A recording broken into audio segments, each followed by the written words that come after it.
My name is Henry Flores, and I'm president of the Paso del Norte Paranormal Society.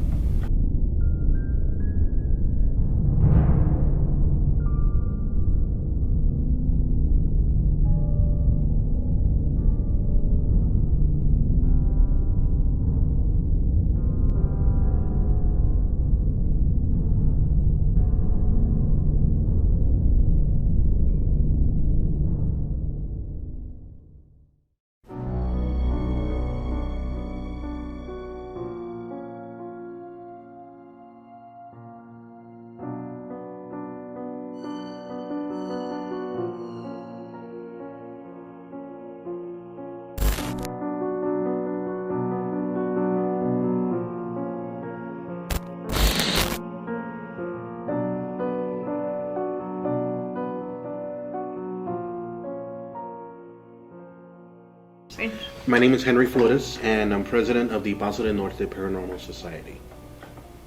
I'm Bonnie Juarez, and I'm treasurer with the Paso del Norte Paranormal Society, as well as an investigator, case manager. So, what questions would you guys have for us? Okay, the doll.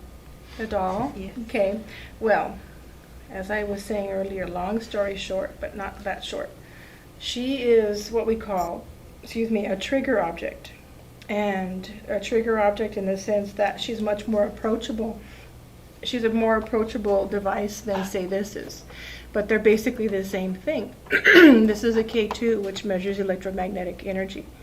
And we believe that spirits are full of energy, and they also use EMF.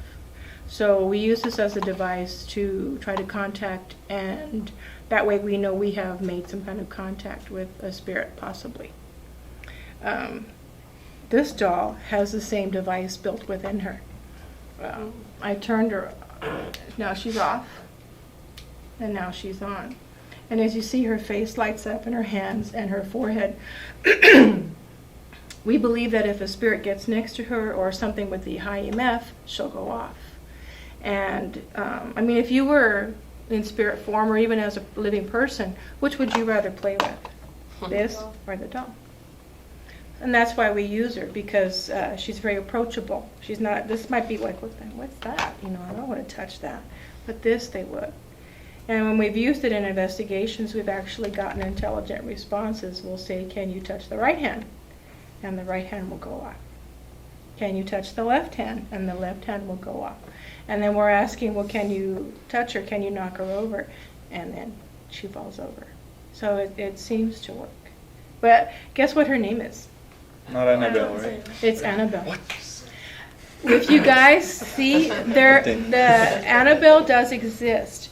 But if you've seen the movie, The Conjuring, and then the Annabelle that just came out, she looks like a creepy Chucky doll, right? But that's not what Annabelle looks like. Annabelle does exist, but she's a Raggedy Ann doll. And she stands, about 3 foot high, 4 foot high? And she's actually one of the case files of the Warrens. Elaine and, what's the gentleman's name? Ed and Lorraine Warren. Ed and Lorraine Warren. And they're paranormal investigators, and they have been for years. He's passed, but she's still living. And they have a museum at their home of many items that people have given them or that they've taken from investigations that they believe to be haunted or possessed. And Annabelle is one of them, and she's actually under lock and key. You can't touch her. So That's why it's But good that's that why you we- ask permission. So have you guys seen it? no, you can go. You can go to their museum, but I've never been. Where is it It's located? in Rhode Island or New Jersey. Connecticut. Connecticut. I think it is Connecticut. Yeah. What is it that you guys do as your field? What we do is our organization was founded as a nonprofit organization. We don't make money off the things that we do. We all do this voluntarily. We're now a 501c3 nonprofit. So what that means is that we can raise money for charities to help preserve historic landmarks. And we do that by using history and ghost tours. So by doing that, we educate the public about our local history, Southwest history, but also why things might be haunted. Not only that, we're also part of the TAPS family from Sci-Fi, and also the Ghost Adventure crew from Travel Channel. So we're part of their umbrella of paranormal investigators. And we don't just go to houses and, can I look for a ghost? You know, things like that. We don't do that because they're going to be like, yeah. You know, they get out. You know, it's not that. It's just our culture or even our society in El Paso, sometimes it's kind of a little embarrassing to, you can sneeze, it's okay. I thought her head was going to pop. Oh my God. In our society, it's some people might consider it a little embarrassing or taboo to talk about ghosts or to talk about things that are happening at their house. Tengo miedo porque tengo el cucuy.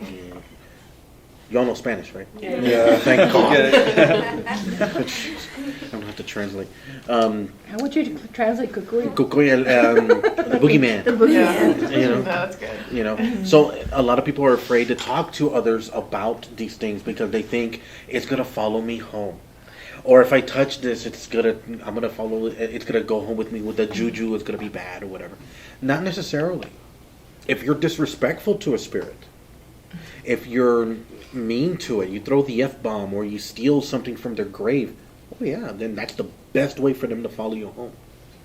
Like the doll over at the Warrens, you're not supposed to touch it, but also you're not supposed to or do anything like that to it, disrespect it, because then it'll say, what's up? It'll come after you. Like, have you seen that movie Paranormal Activity? Okay, the first one where there's that guy where there's the Ouija board there and he's mad, and then the machista comes out and he says, "Why don't you come after me, man? Come after me." It will, because not only is that an invitation, it's gonna accept it.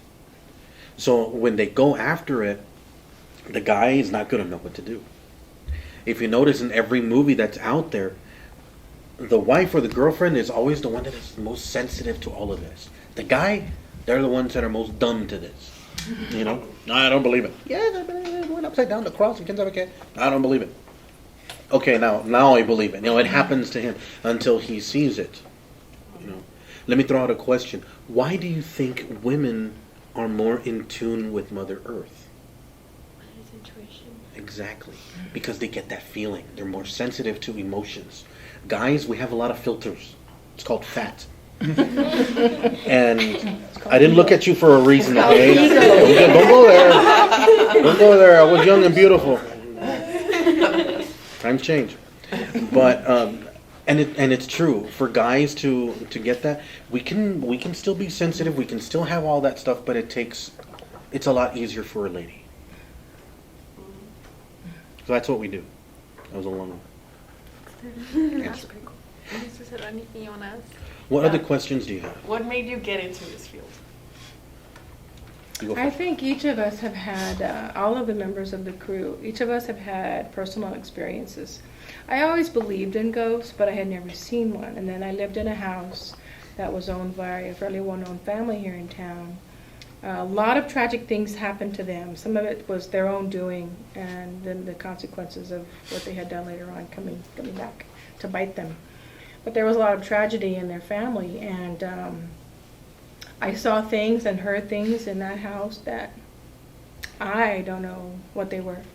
And I'm an educated person, rational person. You know, you don't automatically think, oh, it's a ghost. But, I mean, when you hear things move, see things come up right in front of you that weren't there a second ago, it's obvious that you're seeing things. And I think each and every one of us had some kind of personal experience that made us want to delve into it a little bit more and look at it scientifically, to try to weed out those things that can be explained and then keep the things that we can't explain. I found out when I was investigating since I was a kid. And I saw, younger than you guys, and I was about 11 or 12. And my parents lived, this is a long story, but I'm going to cut it really short. My parents lived on Lakeside, and that's by Riverside, by Escarete Park.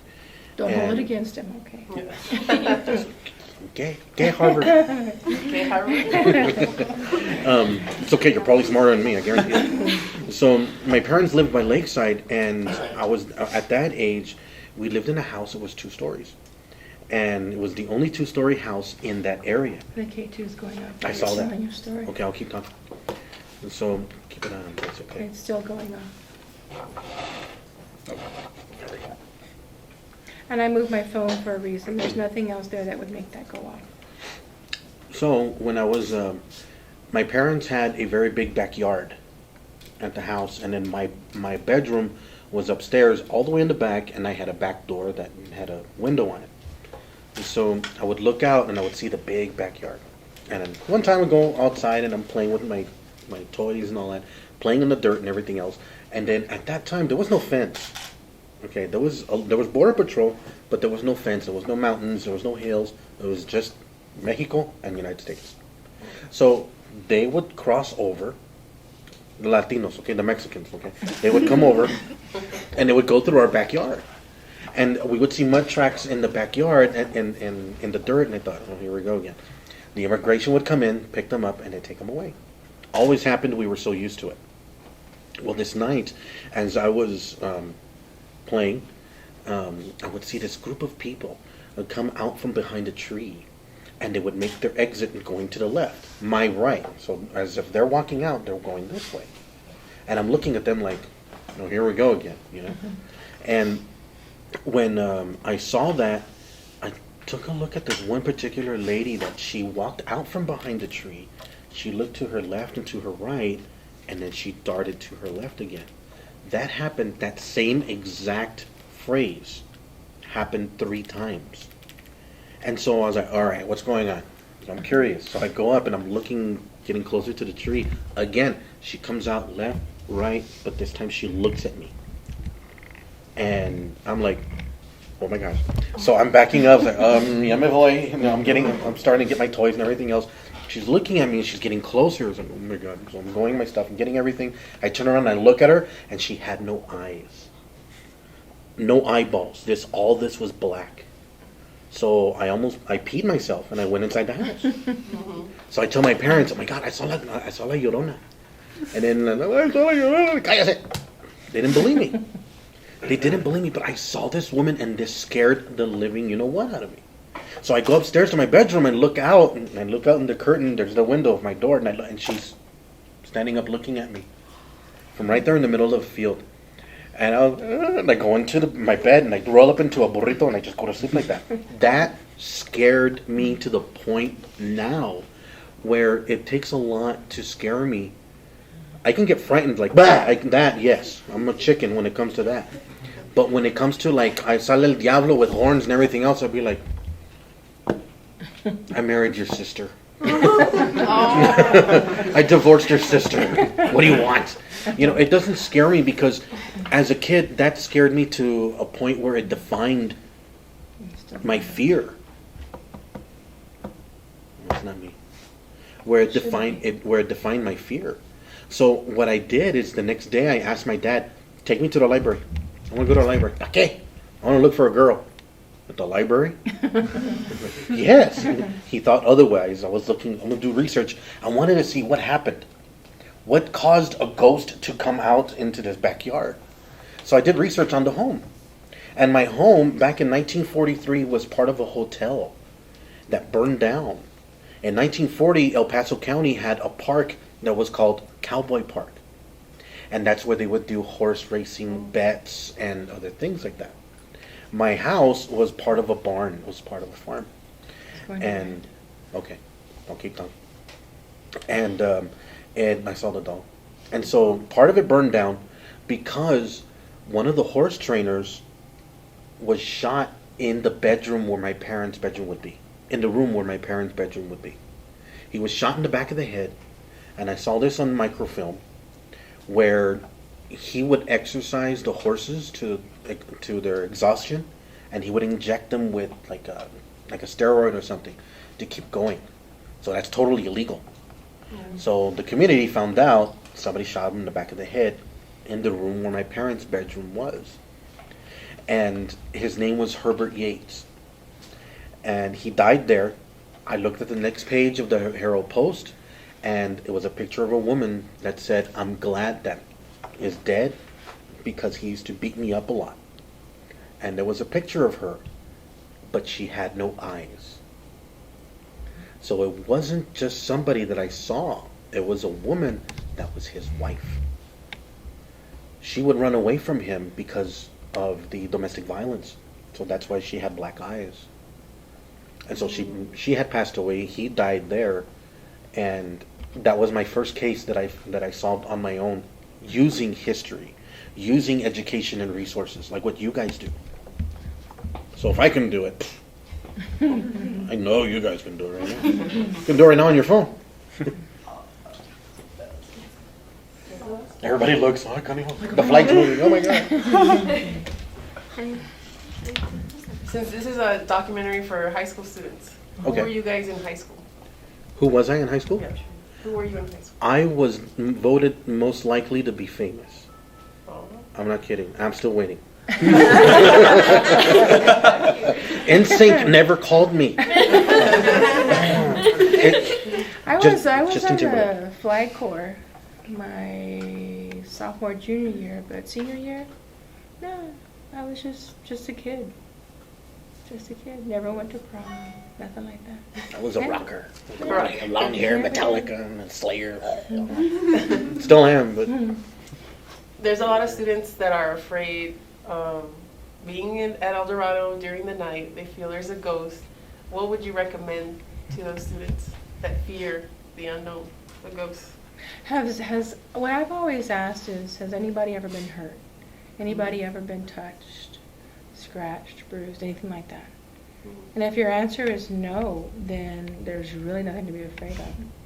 More than likely, it's someone who, or something, who either they're not aware that they're even gone, and they're just going through the motions of something that they did again and again and again, or they're just wandering. You know, it's they really have no concern with you. You probably frighten them as much as they do you. You know, it's really nothing to be afraid of. You kind of have to learn to just share space. It may be a different space, but you kind of just have to learn to get along. And really, I doubt if they have anything to mean you any harm. right away people think, oh my God, it's a demon. Oh my God, it's this and that. It's my grandma, quién sabe qué. Something, because we automatically associate our fear with what we see on TV or online, like Ghost Adventures or Ghost Hunters. Everything isn't haunted. Like right now, I can hear the sound of motors running back here, the computers. But if all of this was turned off, there was no electricity to turn off the power, and this goes off, it might be something. You know, because if we turn off the lights and this is still running, it doesn't make sense. So science plays a role in this too. But the majority of it is common sense. Not everything is haunted. Not everything is a demon. The only time, out of everybody, I'm the only one that's ever encountered one. And that was really, really scary. Scary to the point where I became a minister. So I don't mess with anything like that, but I know what to do. You know, like And you can tell right away if it's something like that. Right. it's bad to where, like, have you ever walked into a room, okay, and then you're happy, and then you walk into it, and you just feel like that, right? Where you don't feel so good. Or the opposite, you go in, you're feeling like, you go inside Chuck E. Cheese, and yeah, I'm feeling good. Okay, Chico's. You go to Chico's and you feel better, you walk it off at Walmart, right? You have fun. But it's that type of thing. Ghost hunting, paranormal investigating has to do with emotions too. Not just the science or the technology part, but you can walk into a room and you'll be like, yeah, it's haunted. How do you know? It's because I can feel it. I mean, we're not psychics, we're not healers. But by doing this so much, you'll be like, yeah, there's something here. And there's a hair. It's like the room's crowded even though you're there by yourself. You know? It's an odd feeling, but you can tell. Yeah. It's like, you know, you walk into a room and there are people in there, but you walk in and you know that there was an argument going on. Even though you didn't hear anything. And they stopped talking, but you can tell. It's kind of the same thing. It's the same kind of response. Mountain Dew. Only drink it at El Dorado High School. I feel like I'm selling a car. Another thing is that we don't use Ouija boards. We don't use Ouija board. A Ouija board is, and I've used it as a kid, I'll admit. Because I did too. I had one as a kid. It was a toy. It was a toy. Back then I was young and dumb. Now I'm older. You know, but we don't use it as investigators, and I don't condone people that use it. It just depends how you do it. Like, it's a tool. Spiritualists believe, and I do too, that it's a door to a portal that you can't close. That's right. You can't close it. And then if you ask for something there and people are, I want to talk to my tía Ertrudis, algo así. Somebody's going to come out and say, yeah, I'm your tía, you know, but it's not going to be your tía. You know what I mean? It's going to be a liar. It's going to be somebody that's not telling you the truth. So we say, okay, bye. I closed it. No, you didn't. That's up to them. That's up to them, not you. So forget that. We'd rather not use that. Besides, I can't prove that the house is haunted because Parker Brothers said so. We'd rather give you evidence like what's on cameras or by technology or science. Okay, so being the president and the treasurer of this, like, what responsibilities do you have and what do you guys contribute to it? To, like, the Paso Norte paranormal activity? Well, as Henry mentioned, we're a 501c3 nonprofit. That takes a lot of paperwork to get that type of documentation from the IRS. There's a huge application you have to fill out, pay a big fee, believe it or not, $800 just to get your paperwork in, and then they may or may not approve you. And then we were approved as a nonprofit, and that means that we're a public charity. They fell for it. Yes, tax exempt. Oh my God. Proposition really did come through for once. But there's a lot of paperwork involved afterward that you have to maintain to still be established as a nonprofit. And then we do have tours, history tours and ghost tours. And all of those funds, I mean, it's not a lot, but what we do make, we have bills to pay just like anybody else. We have an office that, we have to pay rent, and there are a lot of responsibilities with it too. It's not all like being there like on Ghost Hunters where you're, what was that? There's a lot of responsibility too. But I am the case manager also, so when we get calls for people calling about, I have this going on in my house, I'm the one who documents it and takes all the cases. In fact, I wanted to comment on something that Henry said. I had a phone call just the other day about a TAPS case that came in. And I talked to the woman for a while, and she said, the best thing you could have done for me is that you believed me. She said, you don't know what that means to me, that you believed me. And I was like, oh, because she said, I've been trying to tell people for years what I see and what's been going on in the house that we're going to go. And she said, you have no idea what it meant that you just believed me. And I was like, wow. How many investigations do you guys do a week Oh my God. or a month? Throughout our existence, Well, since I've been in the society, I would say at least 200, maybe more. And then I've only been with them maybe 5 years now, 6 years. we started in 2005, 2006, and we had investigations in and outside of El Paso. Oh, wow. We've never gone to Juarez. No, I don't go to Juarez. Why? Because I'm so popular over there, they named a drink after me, and they want me to stay. And I was like, no. And I'm talking about the girls. They want me to stay. The guys, no. We don't go because I guess I have family there that I haven't seen for years since I was a kid. And it has nothing to do with the violence. It has to do with, I guess, just getting out of your element and going into something new. We're used to that. But trying that out in something that we're not familiar with, we'd rather not do that. Yeah, what we do can be risky as it is. Yeah. And then to do it in that type of circumstance, it's a little bit more than I want to take on. But you had a question. Yes. What was the biggest investigation you've had here in El Paso? Biggest. Or ever. Fort Bliss. Fort Bliss. Maybe. Fort Bliss was fun. That was like the equivalent is like bacon.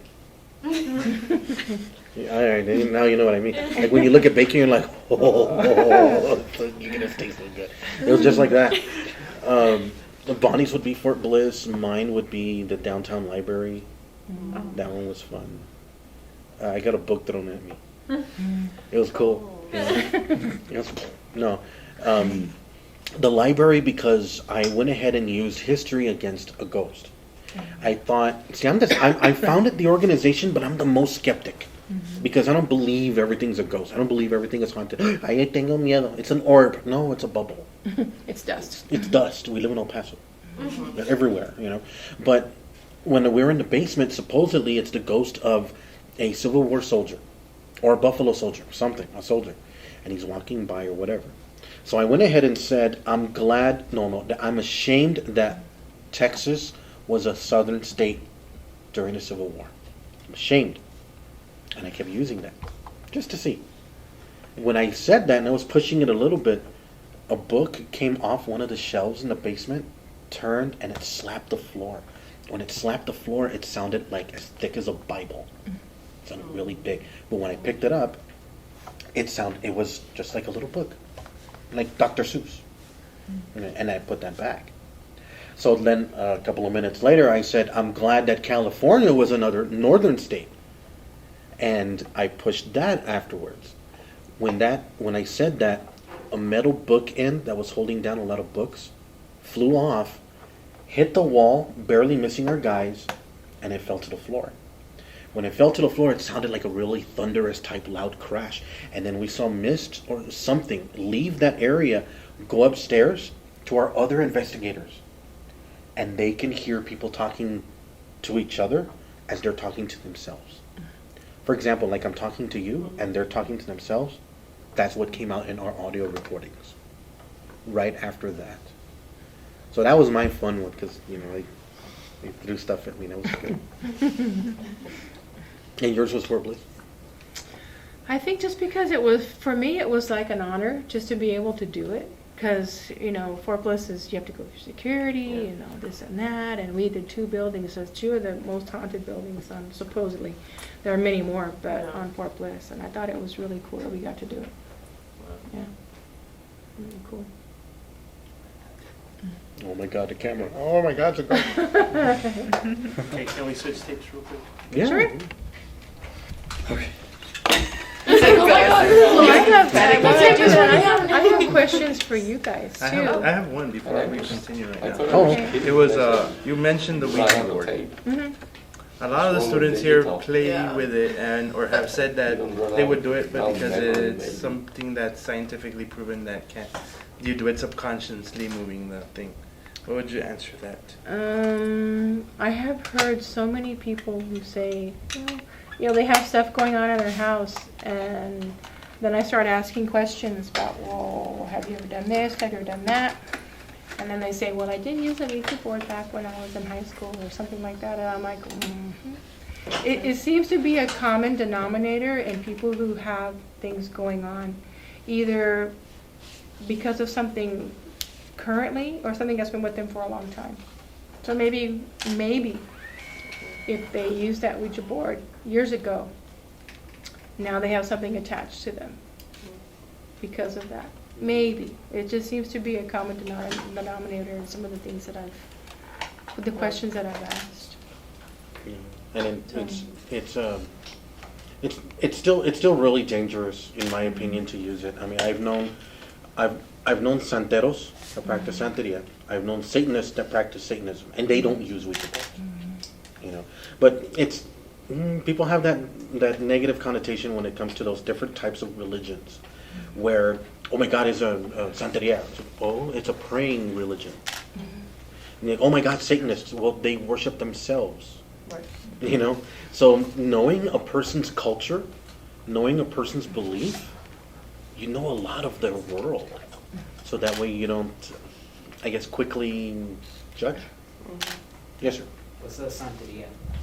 Santeria is a form of religion. It's a praying religion, where it came from I want to say South America. I don't want to pinpoint where exactly, but I do have friends that are santeros or santero priests. I think it's really common in like Puerto Rico and Cuba. Puerto Rico, Puerto I Rico. think. And I have a friend of mine that's a priest that he learned in Cuba. And it's more of a healing religion where you're feeling this way, you're feeling bad, and they do limpias. Not with an egg, oh yeah, sometimes with an egg, or different things, and they use rum for cleansing, not to drink, but to use on your body, things like that. Se le llama darle una friega. Wow, nice. That sounds a lot prettier than what I just said. We've spoken to both experts, both different fields, yet you have something in common. You both say energy has a lot to do with it. What would you say to somebody that says, I didn't put out any energy, but I get this energy coming towards me, or I keep seeing a ghost? What would you recommend? Is there anything that person can do? Well, people have always asked us, I've lived here all my life, and I never hear anything, I never see anything. And then my wife here, she sees things all the time. She's crazy. No, that's not that she's crazy. It's just that what we feel is that spirits, ghosts, whatever you want to call them, they have to connect with you somehow. They have to have something in common with you. So it's like, say, there supposedly are ghosts at the Camino Real, and one of them is of a woman who is in her bridal gown. She was left at the altar, and so she either threw herself or fell from the roof of the building. So there may be a worker there, a guy who's worked there, a woman who's worked there all their life, but she has nothing in common with them, so they never see her. But if there's a newlyweds and they're honeymooning at the Camino Real, guess who's going to see her? They will, because they now have something really in common. Something they experienced, something she never got to experience. So there's something in common that you have to have with them. Let's throw a question to you guys. And I always love asking these types of questions. Not like that. What? Oh, I don't know what you guys are talking about. You guys are weird. I had pizza. What are some locations that you guys think would be the most haunted? I'm not saying just El Paso. What type of buildings? What type of locations? Landmarks? Downtown. The oldest? Do you mean like a literal location? Yeah. Like England? What kind of building? Cathedrals? Churches? Like churches. Convents. I'd say Killeen. Yeah. Killeen? The creeks over there in Killeen. A lot of people that are. Water. There is a lot of Austin area. Mexico. Austin's pretty weird, and I like it though. So churches, cathedrals. What else? You mentioned one earlier. Old building. Old buildings, yeah. I mean, the more history, the more possibility. Theaters. Theaters, very good. Hospitals. The emotion. Hospitals. Places where a lot of people go to. There's one more. Amusement parks. Cemeteries. People were dying. Cemeteries. A lot. Yeah. So all of those have something in common, which is. Did we say the magic word or what? No, it's like when you're sitting there, It's like you think cemetery. somebody's going to grab your legs. Oh my God! I saw an orb. No, all of those. I'm sorry. All of those 4 locations have something in common, which is emotional. Even a theater and a cemetery have something in common, because before an actor goes on stage, you leave all that stuff aside, and you're somebody else, and you become a new person there emotionally. So yeah, it has to do with how you feel. So is it true where they say like spirits follow you? Again, only if you're disrespectful. No, like I mean, say I lived in one house, but like I moved and like it's been years. Like, is it possible like they followed me there? Yes. Yes. Go ahead. No, you go ahead. I was going to say, I think so. No, you go ahead. All right. You go ahead. It can, but it depends on the situation. It can be a yes, can be a no. For example, again, I always throw out the respect thing, because I mean, if somebody's going to investigate my dad, for example, I want them to be nice. You know what I mean? Because it's dad. You know, another thing could be like if you stole their item, or if you went to a pawn shop and I was like, oh, I like this ring. Oh my goodness. Well, that ring belonged to great grandma, and great grandma doesn't like you.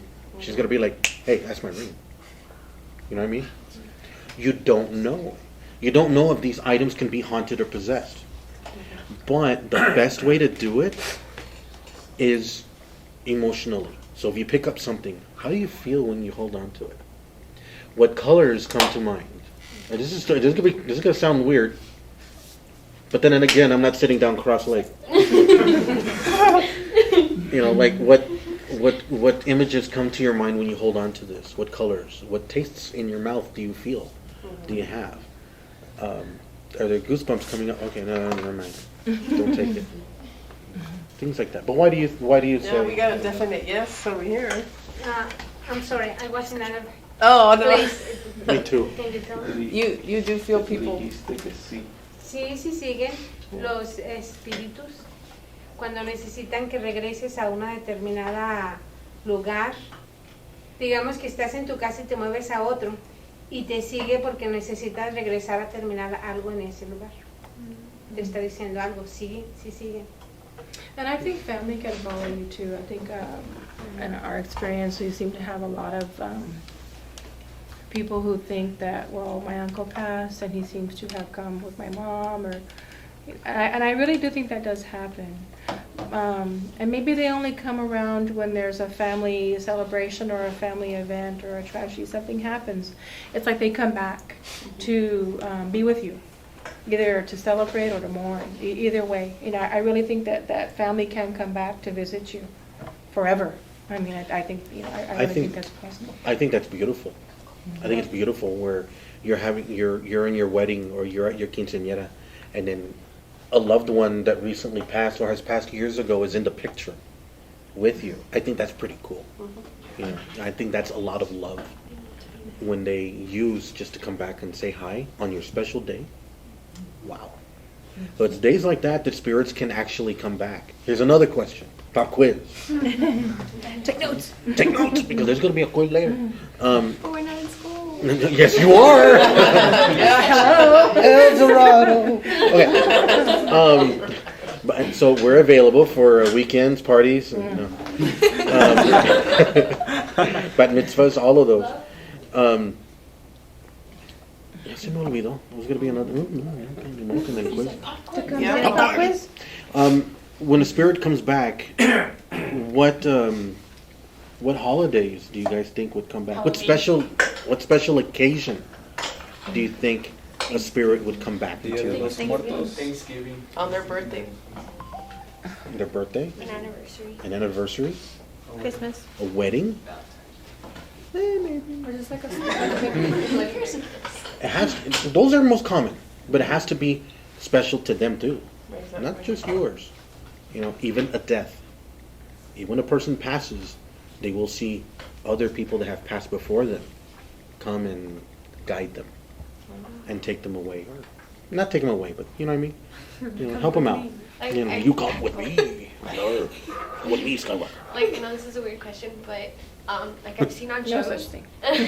and like you see like an angel supposedly, like people like when they're dying, they see like an angel or like just Mhm. like just somebody like out of the ordinary that's helping them. Like, do you think Mhm. that's real to both sides?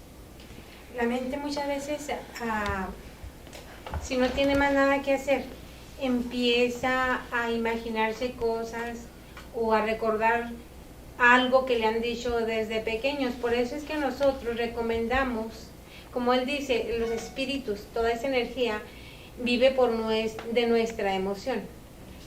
Por eso la meditación, nosotros tratamos de meditar, calmarnos y nada de emoción. So, por lo menos por nuestra parte, se quedan sin su comida, sin su energía. I do believe that when you die, when you pass, those an angel, or it depends on your religion or your belief also. Some people don't believe in angels, but then, oh my God, you know, it happens. Like that. Just like that. Where they come back and it's dad, or it's a baby that you lost years ago, or something like that. They would come back and welcome you into the crossing of their life. Again, I think that is beautiful. Because one day, my dad passed 2 years ago. 2 days ago was his 2nd year anniversary. And I know that one day, and I've told this to my daughters too, is that you'll see him again. It's just not yet. He's already there. But the time will come. Where do spirits go, like, when they're not with us? Where do you think they go? I love answering the. Throw Good it back. question with a I have no question. idea. No. No, What? they could What's be your everywhere. Spirits are 24/7. They're any. It's energy. Energy cannot be destroyed, as you might know. And so their science teaches you that. So where can spirits go when they were alive, when they were living? Where would you go? I wish I was asleep right now. You go Mimi's. You go to Disneyland. You go to your school. You go to your parents. You go to the places that were most valuable, enjoyable, happy to you. So that's where spirits go. Places that were happy. And it does depend. If you're a good person in life, you'll be a good person in death. If you're a jerk in life and or a lot worse, you're going to be that in your death. And we end up finding those, unfortunately. Now, going back to theater, because I work a lot with theater and concerts and everything, and they always have this ghost light. Mhm. Can you tell us a little bit about what that is and why do they use it still? It's just tradition. It's to honor all those who have been on stage before. Because as an actor, you give so much of yourself. You know, sometimes you even lose yourself. And I think it's in honor of those who have acted on stage. And we have had experiences with theaters who have not had a ghost light.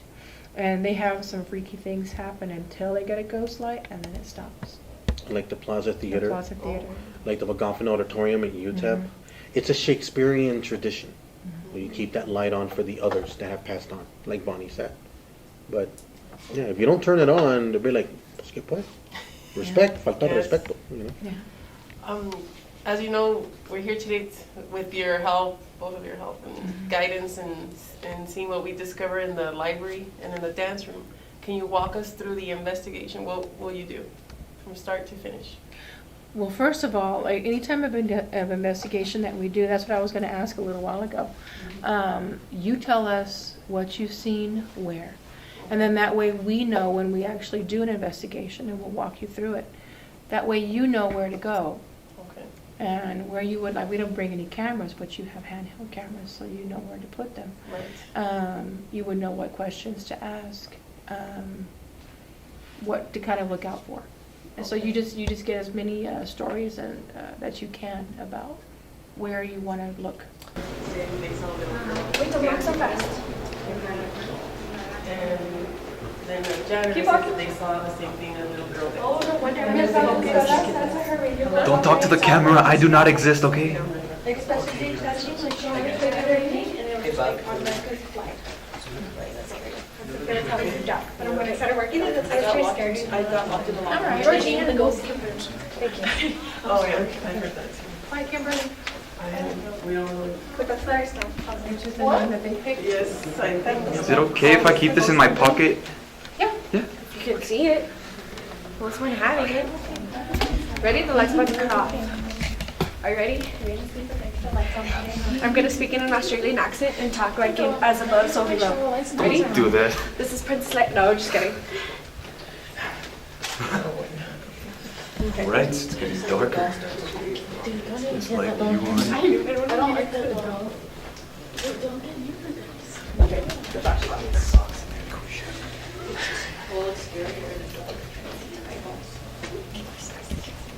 Yeah, it looks like you're saying.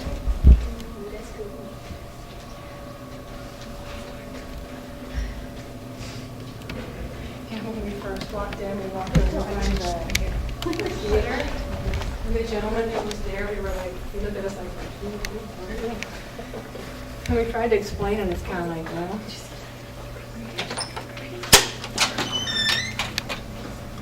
So it's your camera.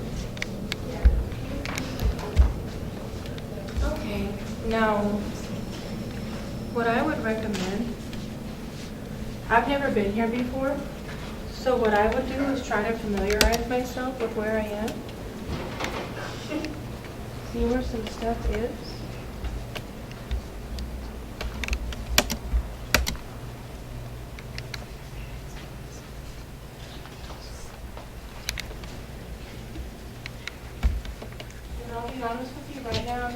trying to tell where I get a sense of something.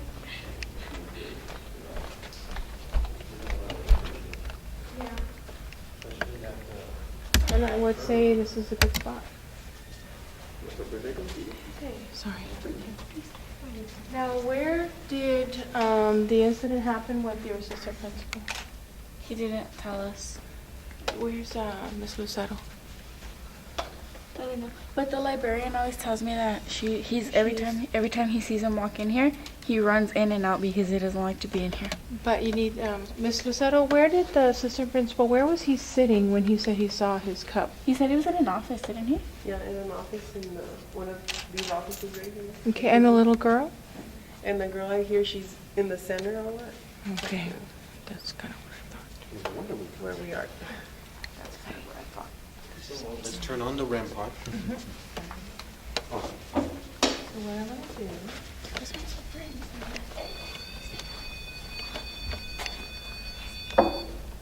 I'll put that there. And if you have a K2, go ahead and have it out, and then we can get the doll also. And then what we do, when we're going to run an EVP session, we record it and we timestamp it to location and then who's with us, so we can judge voices and things like that.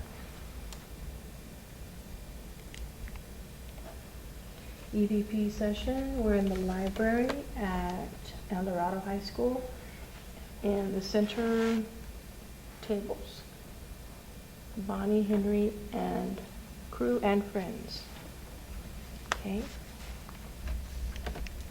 Anybody have a K2 going off?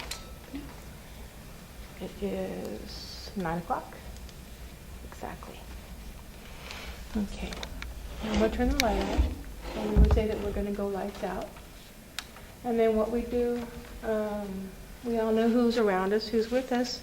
So when you're doing an EVP session, you just get quiet for a little while and just listen. Listen to the room and get used to it.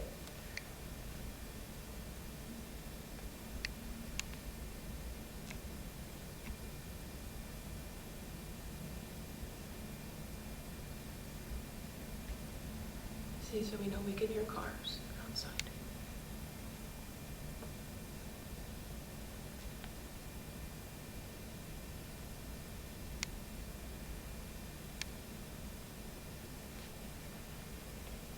And I'm just going to start asking questions.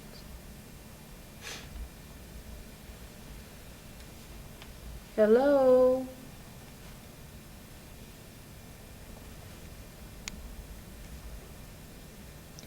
My name is Bonnie.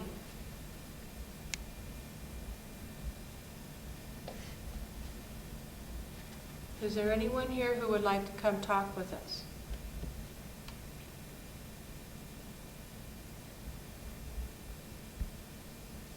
We mean you no harm and no disrespect. That's the camera. And I say that because I'm going to hear sounds on the recording. We also heard thumps. There was a back right over here. I just heard that too. Yeah, but I don't know what that was. is. And there is somebody back over there, right? Yes. Okay, who's that? There's someone standing right there. Is there not? So who's that?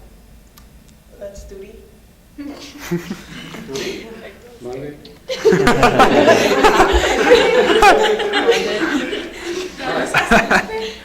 One thing about investigating is that you have to go together. Okay, because imagine if somebody else saw him standing over there.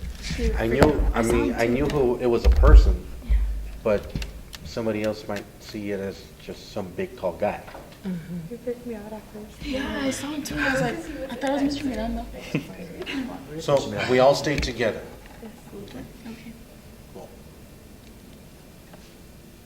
Now during EVP sessions, what you do, electronic voice phenomenon, what you do is you're just interviewing a ghost, or you're trying to. Remember, what we do is we try to go in there to disprove a haunting, to try to prove that it's not haunted. By not that we're saying yes or no, but we'd rather disprove it and try to to have it prove us wrong. So if we were to say things like, my name is Henry, I'm the one in the cowboy hat. There's Duty, the one that was really quiet. There's these green lights all around us. So if they get close to these green lights, it'll flicker. The bridge of lights or some of the other ones will change different colors. So as they get close to it, it'll change. You'll see the light flicker. Same thing with the doll. We can ask the spirit, if there is one here, to turn on the left hand or flicker or touch the left hand of the doll. They don't know what these are. They don't know that these are ghost hunting devices. They can hear you, but they might not think. They know what technology is. They just know what that is. Yeah, you kind of have to explain Yeah. what you're asking of them. Okay, don't whisper though. And that's another thing. That is another thing. Don't whisper, because when we hear something in our audio that Bonnie's recording, if it comes out, I think it's us. they're gonna think, Or oh, it's- you're gonna hear somebody say, "Ay, what was that?" And then we go back and we hear, oh, what was that? We know who it wasn't. We know who it was. All right?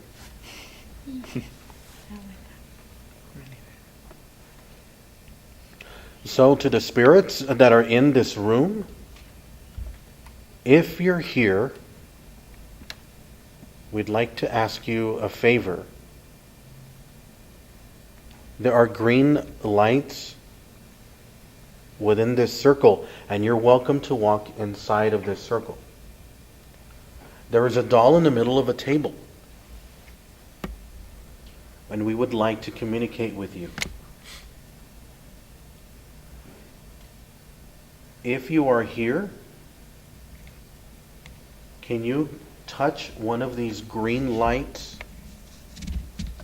or touch the arm of that doll, please?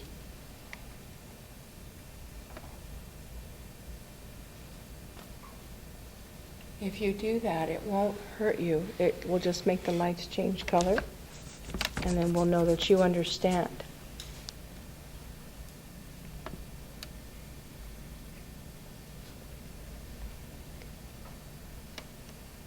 Now I'm going to use a little bit of what you've told us about the stories of what people have seen here. So now they've told us that there's a little girl here. If the little girl is here, you won't get in trouble. Can you go touch that red light that's on the table over there? If you do, it'll make a sound, and we'll know that you're here. Can you do that, please?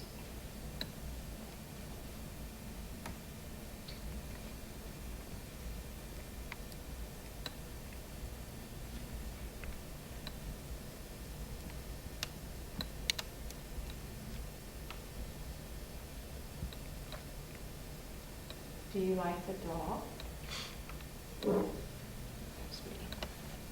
Her name is Annabelle. If I put her here, would you like to touch her and play with her? You may.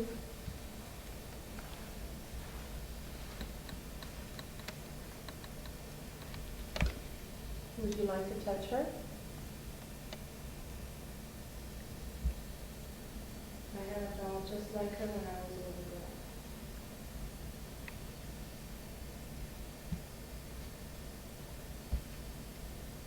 And one thing that we've learned about investigating is that you have to be very patient. And things, spirits do not perform for you unless they want to. And ghosts don't come out on cue. No. You just have to see, maybe they will, maybe they won't. So what questions would you guys ask? To make it simple, to make it easier,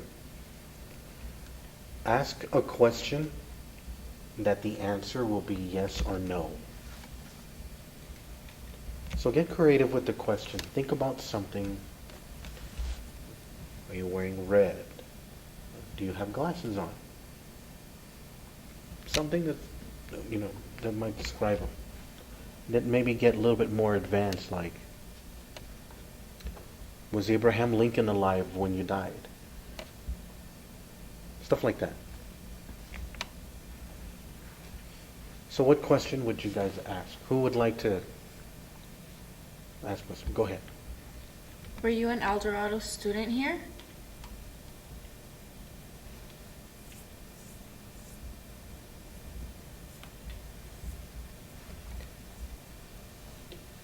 That was very good. Very, very good. So in between questions, you pause for like maybe 5-10 seconds and then ask the other question. So who else? Who's next? Yes, ma'am. Do you love reading books?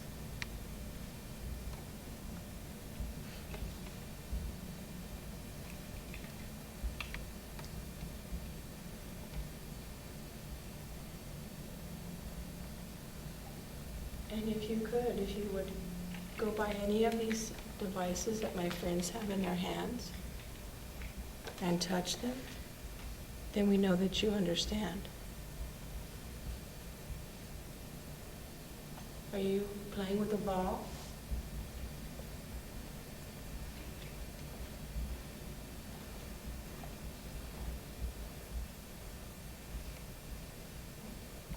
Hey, if the little girl is not here, is there anyone else here who would like to speak with us?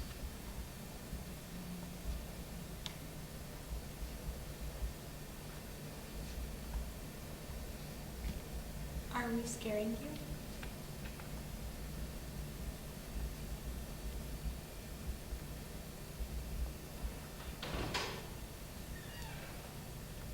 And then you would note that the door opened and closed for your recording.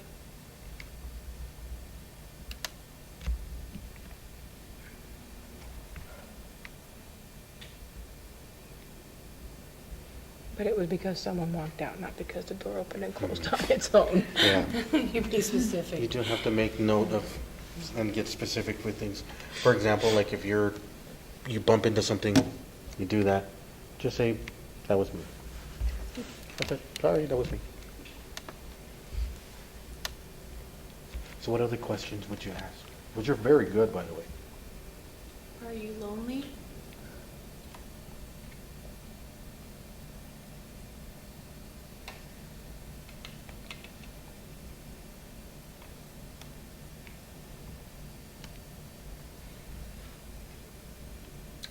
And then what we would do, if you're really not getting any kind of response, you can decide move to a different location, even here in this room, go somewhere else, or just go to a different location altogether.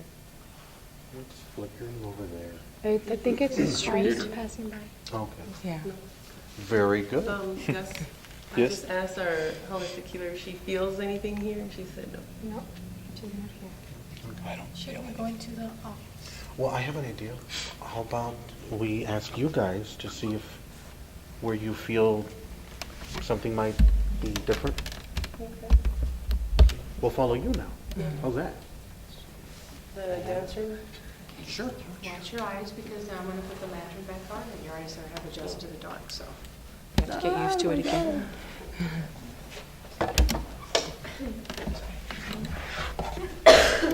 And DVP, and we're going to the dance room.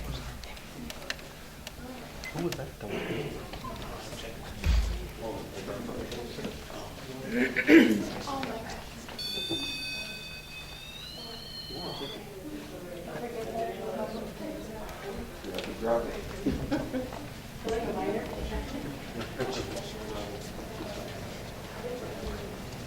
With the fish. Awesome fish.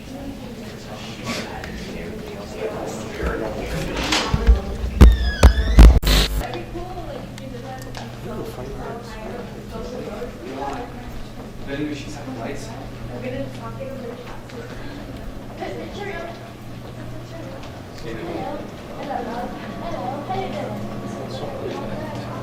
have a theater show going on right here. So that's not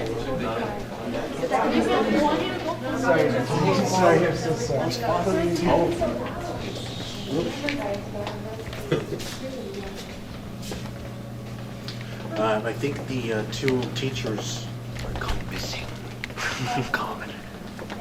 Taken by the ghosts of El Dorado. That's a good piece of film right there. There you go. Yeah. There's a trailer. Boom.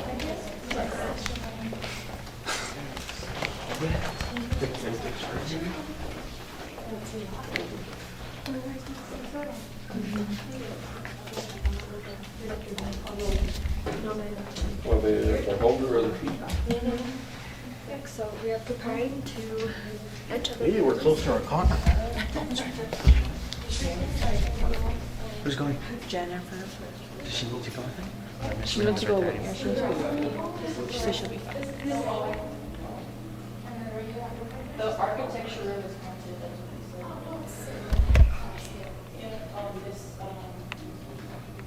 She said that it's by architecture. And then there's like one guy who talks to her.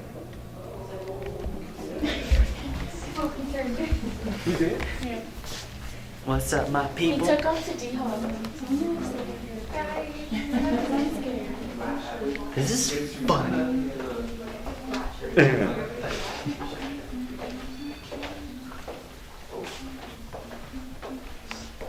the heck? Why is this thing so blurry? This thing's not focusing at all. So are ghosts like normally attracted to the dark? Well, There you go. shadows are attracted to the dark. Angels are attracted to light. Why is that? Do you have an idea? It depends on how you were in life. If you were in the darkness, you're a bad person, then you're going to stay. If you're into the light, you belong there. The spirits, it's either yes or no, there's really no gray. They're already back? Oh, okay. Well, let's go back. I don't want to see anything. I just wanted to follow the dark hallway. It's not very long after this. Oh, this is a big school. Doesn't look like it, but it is. This is the longest hallway. Dang.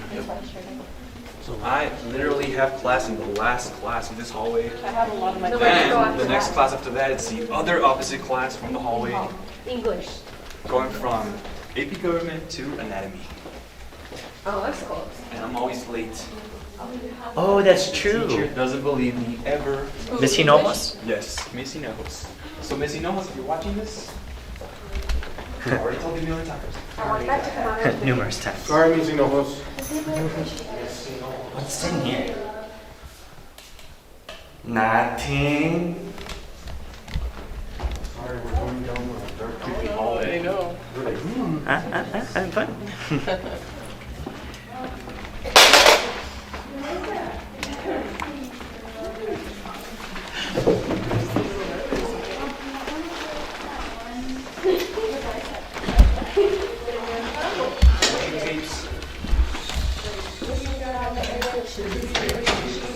Let's ask him something, okay?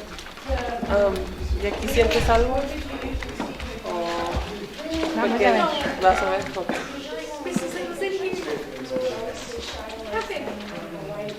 I asked her if she feels something here. She's gonna see. I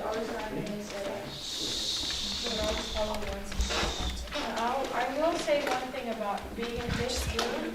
You have so many mirrors.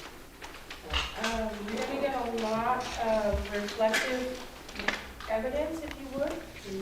So anything you catch in a place like this, you're going to have to really look at with a fine eye because of the mirrors. Yeah, it would be really hard to catch evidence that would be trustworthy. Yeah, I think when you take pictures in here, it's gonna hurt. The flash is gonna hurt your eye. Now, this young lady was telling me some stories about things that you would catch here when you took pictures from this corner. What else happened in here? There was a spot, and I'm not sure where the spot was, but there was a spot where whenever Dante would dance there, they would like fall or they would mess up and they would trip or something. And then in that room right there is towards the corner, towards the back is where I had seen it. You have what? Yes. In the room itself? Yes.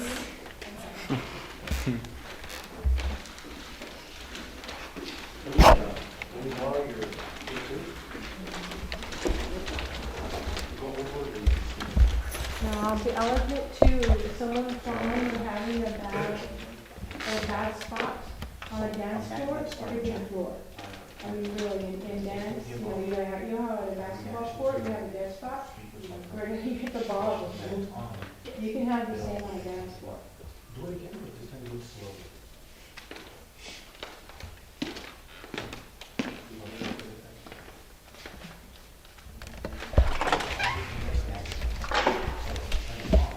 Watch me put the light on, so it's gonna be really bright. Okay.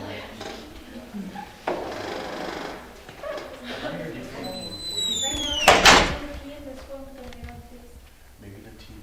That TV. That's on too.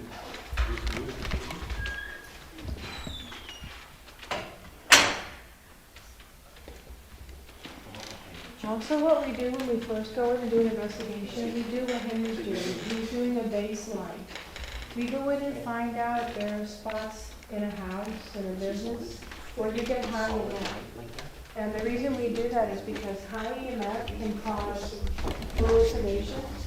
It can give you headaches. It can make you feel like you're being watched.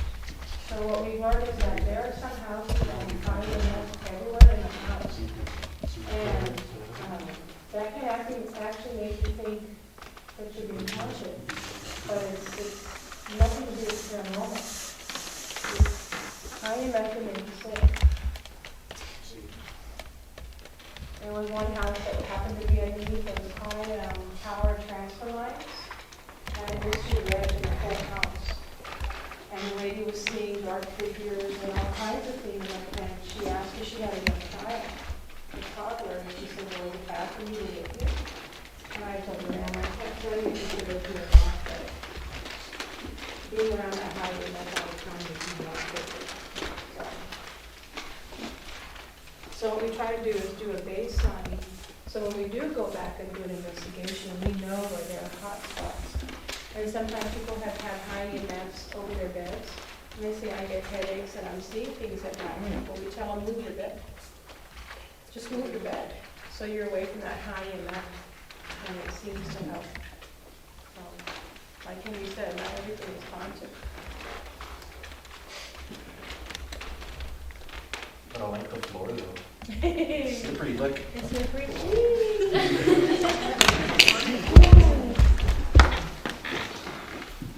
So we'll do the same. I think it might be easier for the 20. Have they possessed you yet? Are you sure? No. Did you guys miss the speech about not being